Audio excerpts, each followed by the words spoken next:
have you studied the possibility of having some sort of refinement in this approach? You mean in terms of the refinement of workflows? Yeah. We haven't thought about it at this point. You mean to actually see how it can translate from the abstract syntax into, for example, detail, and then to see if it can be translated correctly? Something like this. I think that's certainly one of the future work, but that would involve also to give the formal semantics for detail. So you have to make sure the two semantic domains are actually consistent with each other. Yeah. Thank you. Yep. I guess your language looks like a subset of CSPM, so it's certainly a subset, yes. Yeah, but how do you compare those languages? Yes, as just mentioned before in the previous slides, so the two important constructs of our workflow language are the action prefix.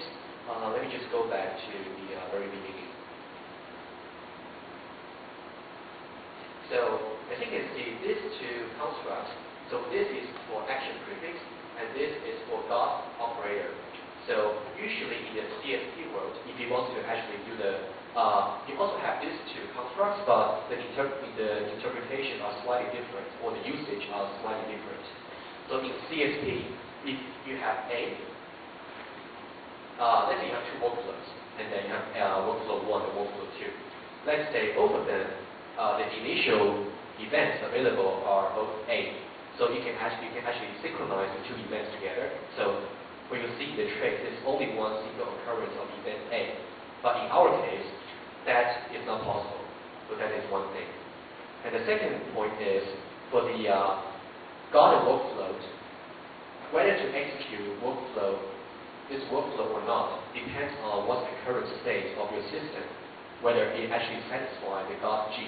And so because our events, each of our action is actually a state transformer, so you really have to take care of what's the exact effect of your operations, such that after a certain trace of your system, you got to make sure the current state wouldn't really block the workflow, for example, here, because you got to make sure the current state will actually satisfy G. You might be able to do this in CSP by using the model checker, but you will certainly suffer from the state explosion problem. So that's why usually in CSP, what you really do is to model communication protocols by just synchronizing events together. You don't really incorporate state into your CSP that often, really. So just one more point. So in CSP, you're trying to model check the synchronization of events. But in our approach, we try to calculate the guard condition for your workflows. But if that think about in the case of iteration, how do you consider the precondition? For the iteration. Right. We thought about a little bit about iteration. So what we can do is to introduce the notion of bounded looping. So we can actually say, for a certain iteration, you should not run more than a particular number of times. For example, let's say, we are really trying to see what's really the usual execution pattern we need for our information systems. So of course, a while loop wouldn't be really possible for our purpose, because a while loop might just run for many, many times. It wouldn't be feasible to calculate the corresponding precondition.